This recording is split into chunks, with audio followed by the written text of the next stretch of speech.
Indonesia itu ternyata ranking 3 sebagai negara yang mengalami namanya fatherless, ketiadaan seorang ayah. Senang boleh kembali bersama dengan saudara semua. Saat ini saya akan sharing tentang generasi fatherless. Saudara-saudara, Indonesia itu ternyata ranking 3 sebagai negara yang mengalami namanya fatherless, ketiadaan seorang ayah. Generasi muda kita itu ternyata tumbuh tanpa ayah. Ada banyak masalah terjadi karena banyak orang tumbuh tanpa kehadiran seorang ayah. Bicara tentang generasi fatherless, yang disebut fatherless apa sih? Generasi yang bertumbuh kembang tanpa kehadiran ayah, baik secara fisik maupun psikologis. Jadi mungkin ayahnya ada, tetapi tidak berfungsi. Mungkin ayahnya ada, tetapi pasif. Jarang komunikasi dengan anaknya. Atau ayahnya meninggalkan rumah, tidak pulang-pulang. Nggak tahu jalan pulang, sehingga sudah bertahun-tahun nggak balik-balik. Tidak ada di rumahnya oleh berbagai sebab. Bisa jadi karena digondol kuntilanak. Tetapi bisa juga karena ayahnya meninggal, gak bersama. Secara fisik maupun psikologis beda. Sosok ayah itu akan memberi kita arah hidup. Memberi kita rasa aman. Memberi kita keberanian untuk menjalani hidup ini.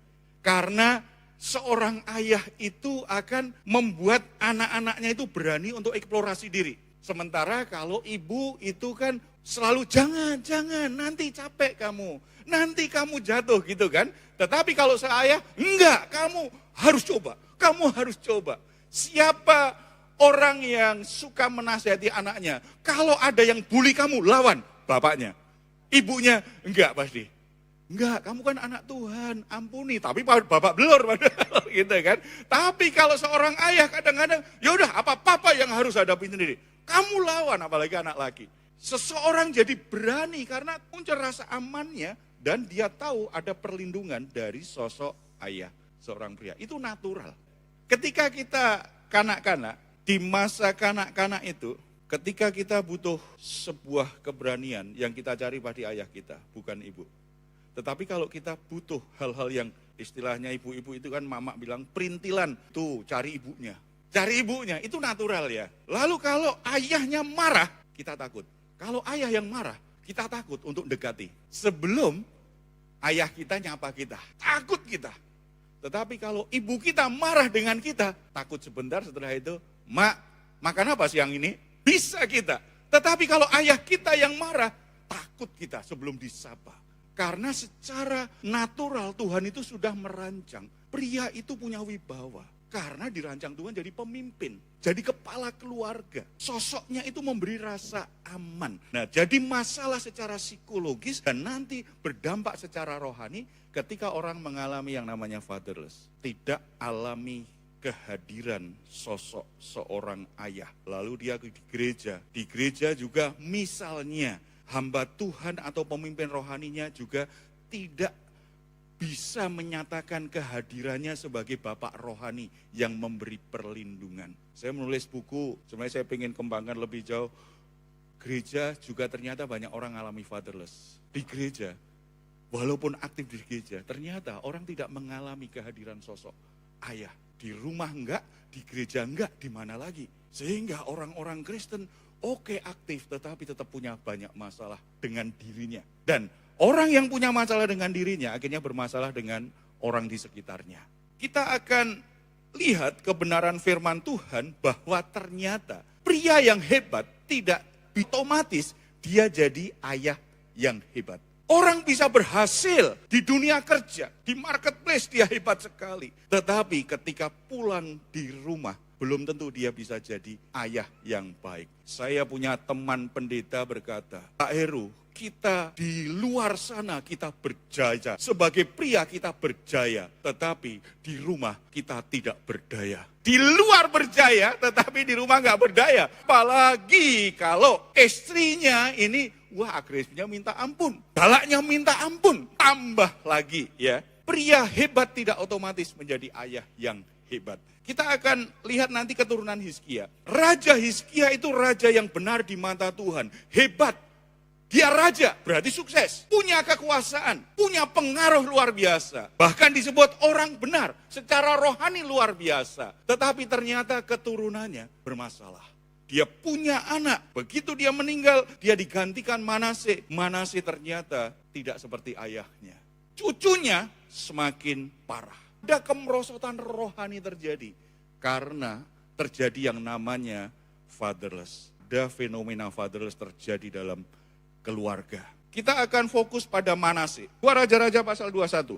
Kita akan lihat apa sih bahayanya fatherless. Ini gejalanya, tanda-tandanya itu terlihat dari Manase. Kita lihat dulu, kita baca dulu ayat 1. Ya. Kita baca ayat 1, 2, 3. Manase berumur 12 tahun pada waktu ia menjadi raja dan 55 tahun lamanya ia memerintah di Yerusalem. Nama ibunya ialah Hefsibah. Saudara perhatikan umur 12 tahun. Kalau sekarang di psikologi perkembangan itu berarti masuk transisi antara anak-anak ke remaja. Remaja itu alami yang namanya krisis kedua itu. Setelah kelahiran ada alami krisis namanya krisis identitas. Makanya banyak anak-anak yang waktu kecil kita asuh, kita bawa ke sekolah minggu, anak kita manis nih, rajin ini sekolah minggu. Tetapi begitu remaja, kita arahkan untuk ibadah mulai agak sulit. Mulai buat pusing ini mamanya nih. Bapaknya jadi marah-marah terus setelah anak usia remaja. Ketika anak-anak semuanya bahagia itu. Karena anaknya lucu, anaknya manis. Kalau udah remaja nggak lucu lagi. Buat kesel. Ya kan ibu-ibu kalau sudah marah mungkin, kalau tahu begini, mama nggak lahirkan kau. Ya, karena begitu remaja, itu di psikologi perkembangan, itu namanya krisis identitas.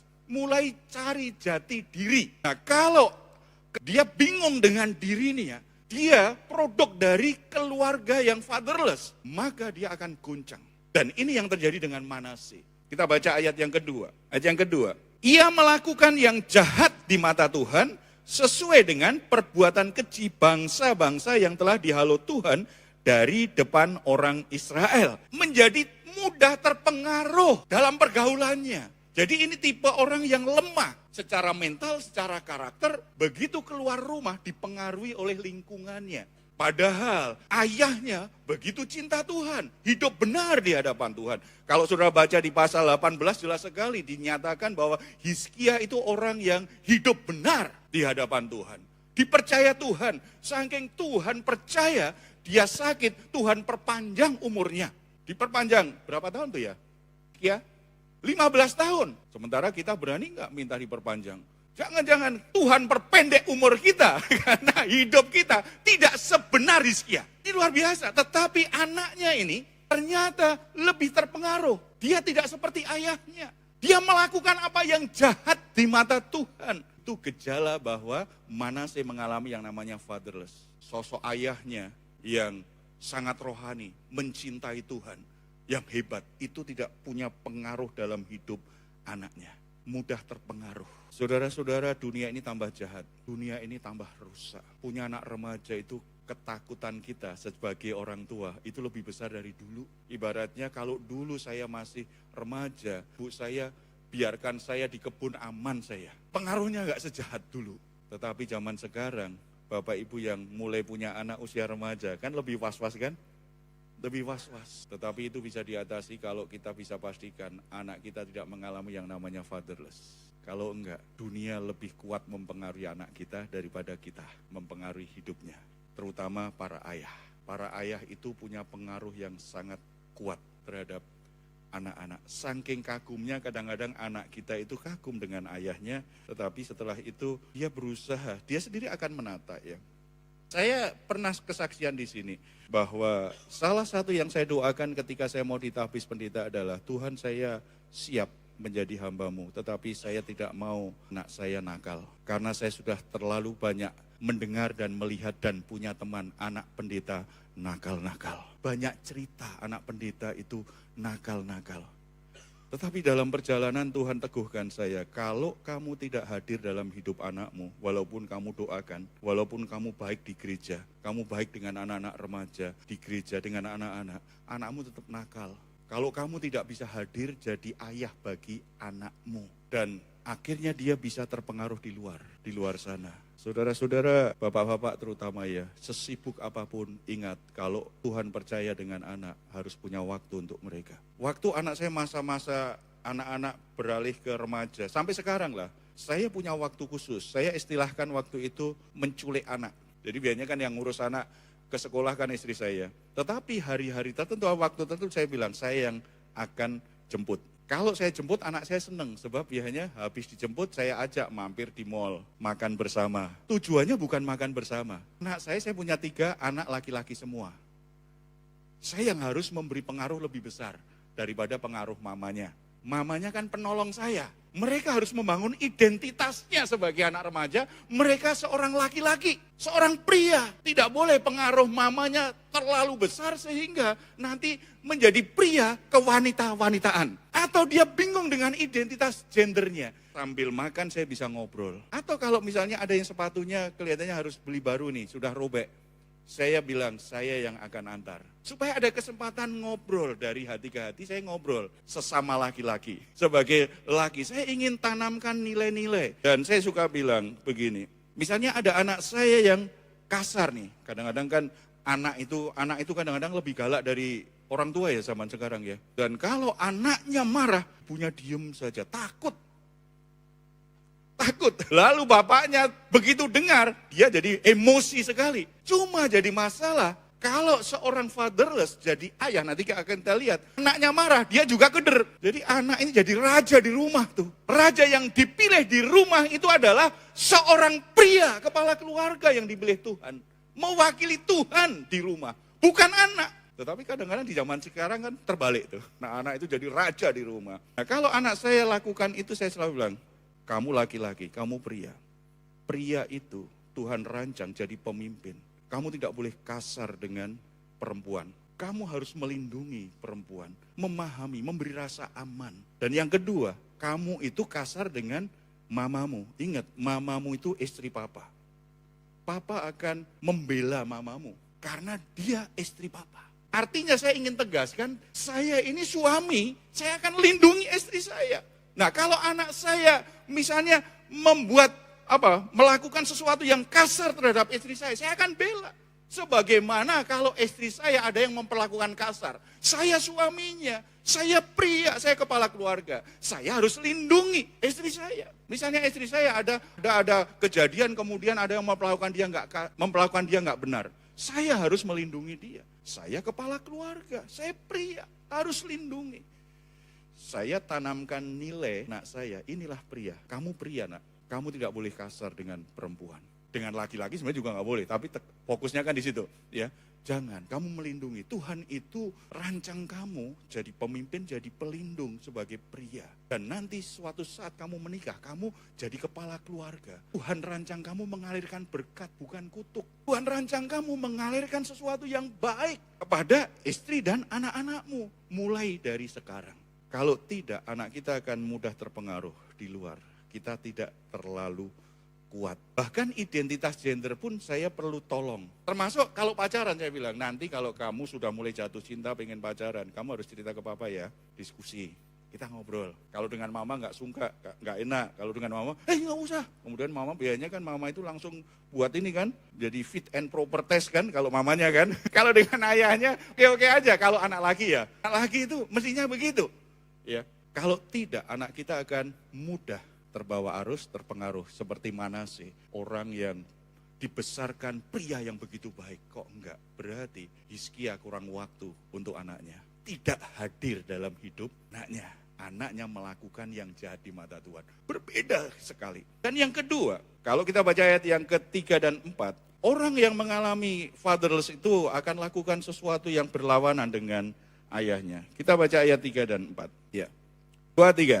Ia mendirikan kembali bukit-bukit pengorbanan yang telah dimusnahkan oleh Hizkia, ayahnya.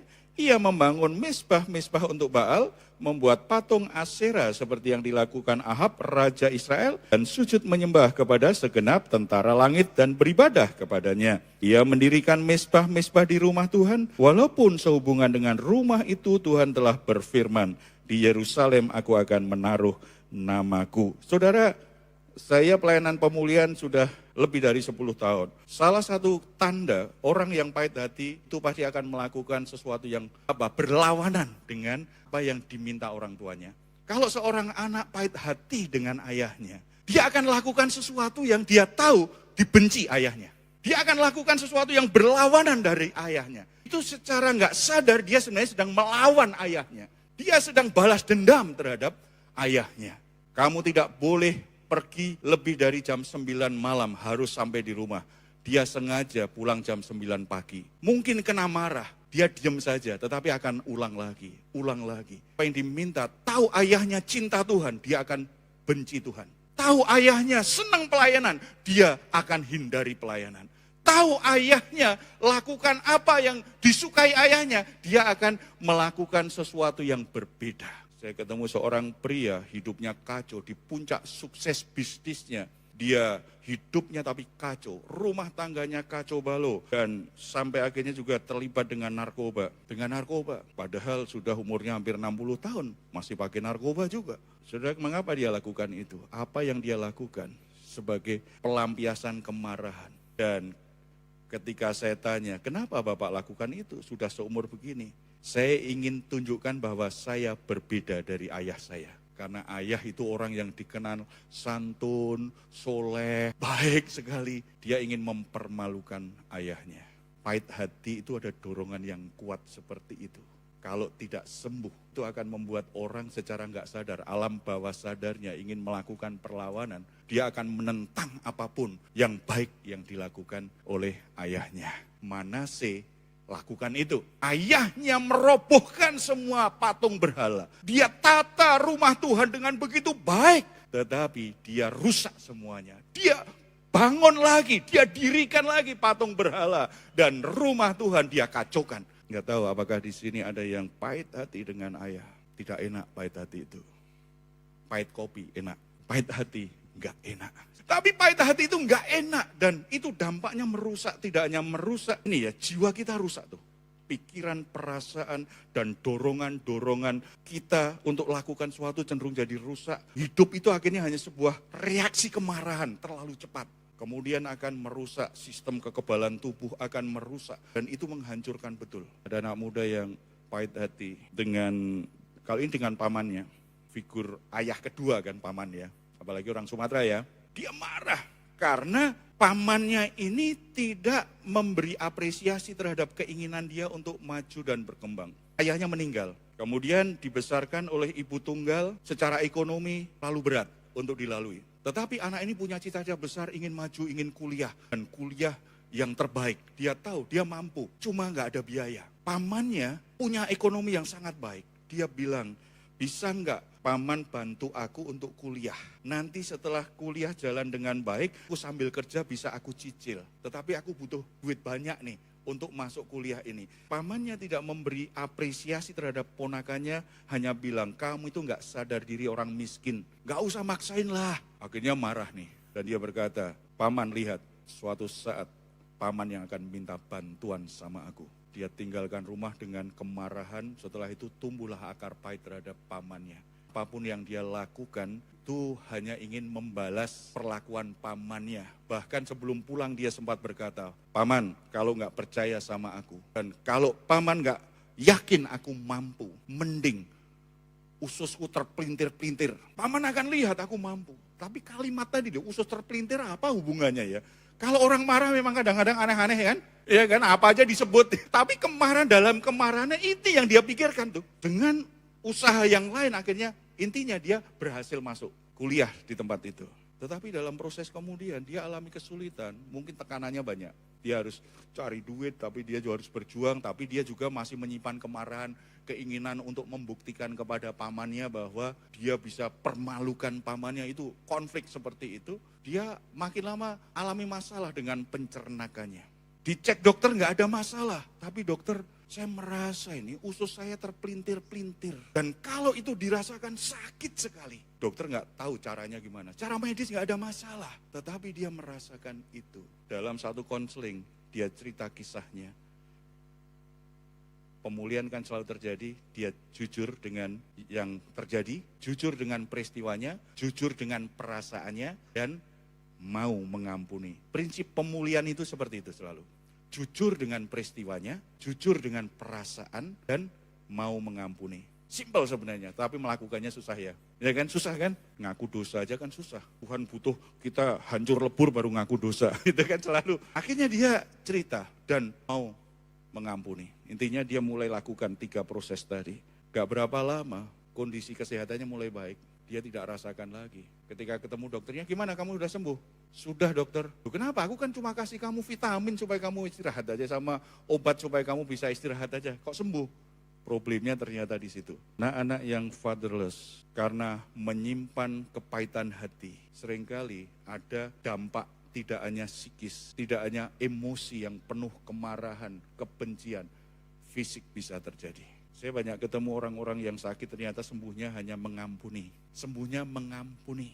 Kalau ada yang dokter tahu itu, kadang-kadang ketika orang datang, sebenarnya dia baik-baik saja. Problemnya masalah spiritual, rasa berdosa ya di hadapan Tuhan, sama problem relasi yang rusak. Sehingga dia dikuasai dengan emosi negatif, kemarahan, kebencian. Dokter yang paham, kadang-kadang kayak didengar saja, setelah itu pulang resepnya itu hanya vitamin. Bukan obat, vitamin. Tetapi dia menyediakan diri untuk mendengar. Saya cerita saja kisah pendeta, supaya enggak ada yang tertuduh. Ini pendeta, betul, pendeta. Pendeta betulan loh, bukan pendeta jadi-jadian. Datang ke dokter, selalu punya problem, tensinya tinggi, pokoknya kesehatannya terganggu gitu terus. Dikasih resep lah sama dokter. Minggu berikutnya datang lagi nggak ada perubahan. Tetapi setelah berkali-kali dokternya curiga, Pak Pendeta ada yang ganggu pikiran Pak Pendeta. Kok lihat kelihatannya dari gejala ini kan semua sudah oke lah, saya kasih resep ini sudah pulih, ini sudah baik ini Pak Pendeta. Biasa pendeta jaim, enggak dok, baik-baik saja. Atau mungkin ada hubungan yang lagi bermasalah, Bapak jadi marah atau kecewa. Enggak lah, aku kan hamba Tuhan, mosok enggak memaafkan. Dia lupa hamba Tuhan juga manusia, tidak hanya rocker juga manusia. Ya, dia bisa tersinggung, dia bisa sakit hati. Salah kalau berpikir pendeta nggak bisa sakit hati, nggak bisa marah. Kalau seperti itu dia sudah berhenti jadi manusia. Kalau berhenti jadi manusia, wah malah bahaya kalau pendeta kita bukan manusia. Akhirnya karena dokternya ini perhatian dan dia memberi rasa aman, akhirnya Pak Pendeta cerita. Ya sih sebenarnya 6 bulan terakhir itu saya agak tertekan. Kenapa Pak Pendeta? Pengurus gereja itu, aduh buat saya susah aja. Mulai cerita ini. Dari situ intonasi Pak Pendeta itu ceritanya makin lama emosinya naik. Itu karena dokternya ngerti gitu. Dengerin aja Pak Pendeta lagi curhat nih gitu kan.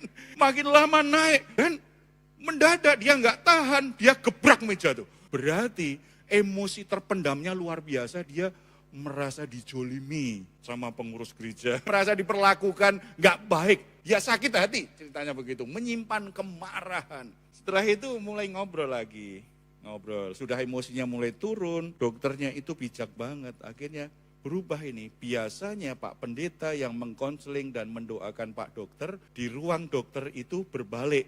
Dokter itu yang konseling dan mendoakan Pak Pendeta. Pulangnya hanya dikasih vitamin saja, Bapak istirahat. Betul, seminggu kemudian datang, udah baikan. Dia pahit hati dengan pengurus gereja, kasihan ya. Jangan biarkan hamba Tuhanmu, Pak Gembala dan hamba Tuhan di sini pahit hati ya. Kasihan, karena jadi hamba Tuhan serba susah. Posisinya sebenarnya susah. Kalau enggak panggilan, makanya banyak yang enggak kuat bertahan. Karena susah. Kalau hamba Tuhan ini juga produk fatherless, tambah bermasalah di gereja. Saya cerita pendeta aja supaya artinya orang yang dianggap rohani baik, karakternya baik pun bisa seperti ini. Apalagi jemaat, apalagi yang biasa begitu, pasti bisa alami itu. Dan itu real, saya ketemu banyak orang alami seperti itu. Kasihan. Orang yang alami fatherless, seseorang yang tumbuh dalam keluarga yang membuat dia alami fatherless, rentan dengan pahit hati. Makanya kalau ada orang mudah tersinggung, mudah sakit hati, coba cek. Kemungkinan besar dia punya pengalaman itu. Tidak ada sosok yang memberi dia rasa aman untuk bertumbuh. Walaupun bapaknya baik gitu, tapi ada sisi Kan bapak juga manusia biasa ya, ada kelemahan ya. Kita kadang-kadang ingin jadi bapak yang baik. Tetap aja kadang-kadang ada yang terlewat, nak kita tidak mendapatkannya. Yang penting jangan mimpi jadi orang sempurna. Jangan mimpi jadi bapak sempurna. Tetapi harus mimpi jadi bapak yang punya komitmen untuk jadi kepala keluarga, untuk jadi ayah yang terbaik yang bisa kita lakukan. Ya. Yang ketiga, ketika ini menjadi ayah nih, orang yang mengalami fatherless, kemudian dia jadi ayah, dia tidak punya hati seorang bapak, karena dia nggak punya. Bahkan ketika seorang wanita yang alami fatherless, dia punya anak, dia tidak punya hati seorang ibu juga terhadap anaknya. Pernikahan kami produk dari fatherless nih. Kalau ayah saya meninggal, saya masih belum 4 tahun, ayah saya meninggal. Saya tumbuh sebagai anak yatim. Istri saya, figur ayah, dia dekat, tetapi sebenarnya tidak mendapatkan sosok yang membuat dia punya rasa aman yang cukup baik ya. Istri saya itu meluk anak aja harus saya ajarin.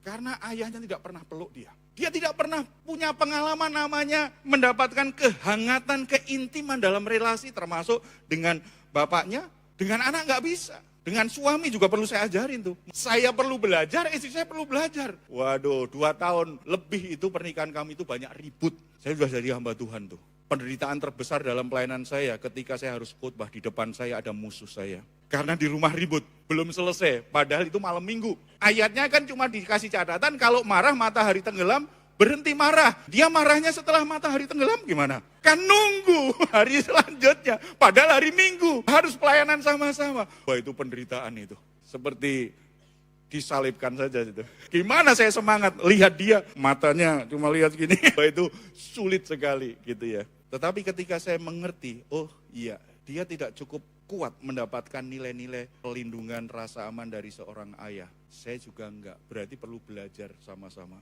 Awal-awal pernikahan sih rohani kita kalau lagi ribut. Saya di pojok tempat tidur sebelah, istri saya di situ. Masing-masing berdoa. Tetapi tetap aja nggak bisa berdamai. Karena kalau lagi ribut kan, doa kan hanya menenangkan hati. Tetap aja kan ada tindakan untuk ngobrol, untuk saling memaafkan, untuk rekonsiliasi. Kan harus dilakukan. Gak dilakukan, sulit sekali. Tidak bisa, saya juga sulit. Saya tidak pernah mengalami namanya pelukan seorang ayah. Sentuhan seorang ayah, bimbingan seorang ayah. Sulit saya. Jadi kepala keluarga, waduh saya babak belur tuh. Mimpin keluarga saya sulit sekali. Itu yang buat istri saya marah. Dia dekat dengan apa? Ayah, dia anak kesayangan ayahnya. Tetapi ayahnya tugas keluar kota melulu. Kadang-kadang sebulan baru pulang. Berarti kan tetap kurang gitu ya. Kurang. Saya nggak punya pengalaman. Bagaimana memimpin, bagaimana memberi rasa aman terhadap istri saya setelah punya anak, terhadap anak saya nggak tahu. Kalau ada masalah, dulu sudah punya anak, saya hanya dorong aja, istri saya yang lakukan itu. Kamu mamanya lah, bantulah dia, uruslah itu. Kan kamu yang lebih tahu, kelihatannya baik kan, memahami, kamu kan lebih tahu. Padahal saya sedang menghindar, supaya saya tidak harus ambil tanggung jawab sebagai seorang ayah. Suatu saat anak saya ditegur karena bercandanya, anak saya itu sanguin. Sanguin kan suka bercanda, suka iseng gitu kan. Sehingga ada temennya yang kena tangannya berdarah, dipanggil lah. Itu saya sudah lewatin proses. Ketika dengar itu saya diskusi dengan istri, gimana? Mama yang pergi atau aku? Saya sudah mulai berani itu. Kalau sebelumnya, mama urus itu. Kamu mamanya. Lebih tahu, padahal saya coba bersembunyi dari ketidaknyamanan saya untuk ambil tanggung jawab menyelesaikan masalah di rumah tangga, terutama masalah anak saya. Tetapi ketika anak saya sudah mulai sekolah, kelas berapa itu ya? Udah SMP atau SD di kelas 5 atau 6 gitu, saya mulai berani begitu. Kita harus selesaikan, lalu saya bilang sama mamanya, apapun yang terjadi ingat kita orang tuanya. Nah kita kalau dia buat salah, kita jangan bela. Tetapi kita tetap ada bersama dia, supaya dia bisa perbaiki kesalahannya. Kalau dia dapat disiplin dari sekolah, nggak usah marah, nggak apa-apa. Supaya anak kita belajar bahwa dia harus menghargai prinsip otoritas di sekolah. Kalau dia buat salah, dia melanggar, oke, tetapi sebagai orang tua, tidak boleh tinggalkan. Saya mulai berani seperti itu setelah menikah lebih dari 5 tahun. Butuh waktu. Coba kalau saya nggak pulih di sisi itu, anak saya nakal pasti. Karena merasa nggak dibela, nggak diperhatikan, pulang hanya disalah-salahkan.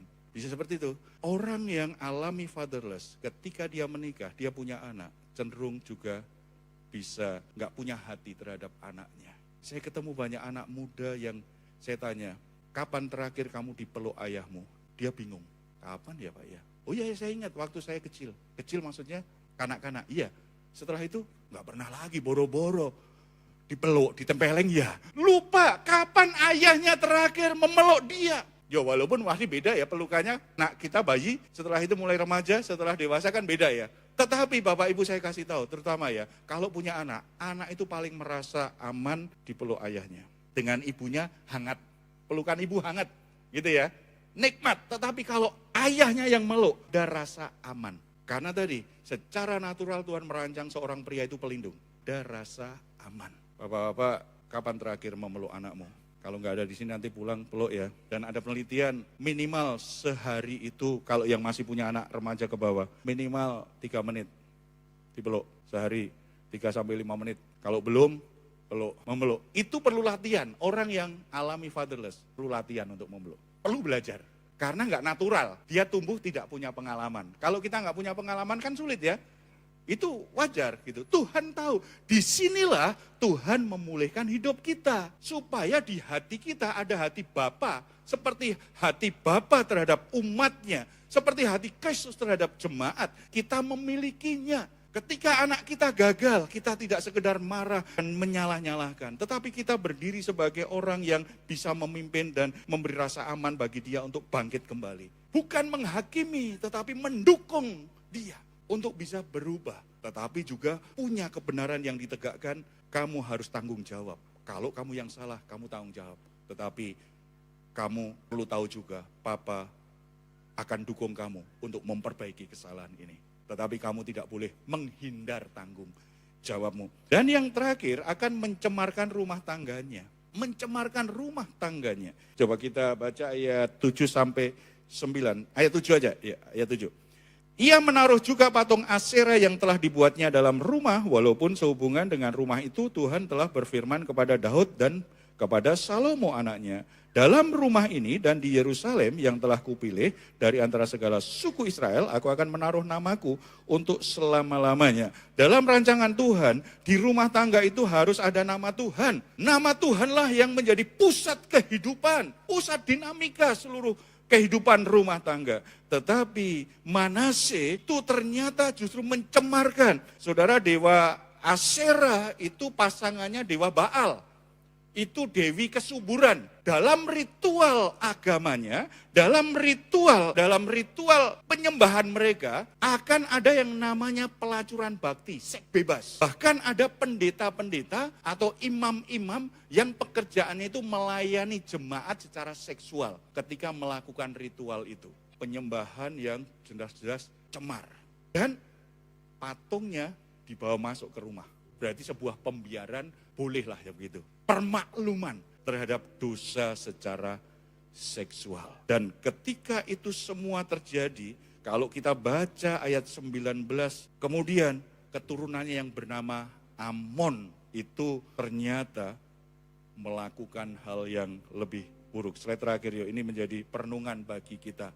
Kalau kita tidak hentikan kondisi fatherless melalui diri kita, terutama para bapak-bapak yang diberi kepercayaan jadi seorang ayah.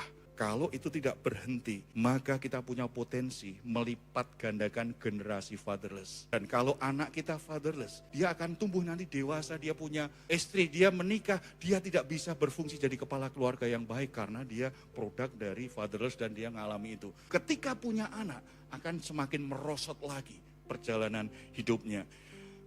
Manase yang fatherless, mengalami fatherless, akhirnya keturunannya semakin dalam, terperosok, semakin jahat di mata Tuhan, semakin rusak di hadapan Tuhan. Kalau saudara baca kisah Amon yang 19 sampai bagian akhir, akan terlihat seperti itu. Dalam anugerahnya, Yesus sudah menghentikannya di atas kayu salib. Ketika Yesus berkata, sudah selesai. Semua kutuk dosa, semua kutuk penderitaan, semua kerusakan yang diakibatkan oleh dosa Adam, ketidaksempurnaan Adam, dan kemudian sampai kepada nenek moyang kita, sampai kepada orang tua kita, sudah dibayar lunas oleh Yesus. Berarti ada harapan bahwa semua bisa pulih, semua menjadi lebih baik.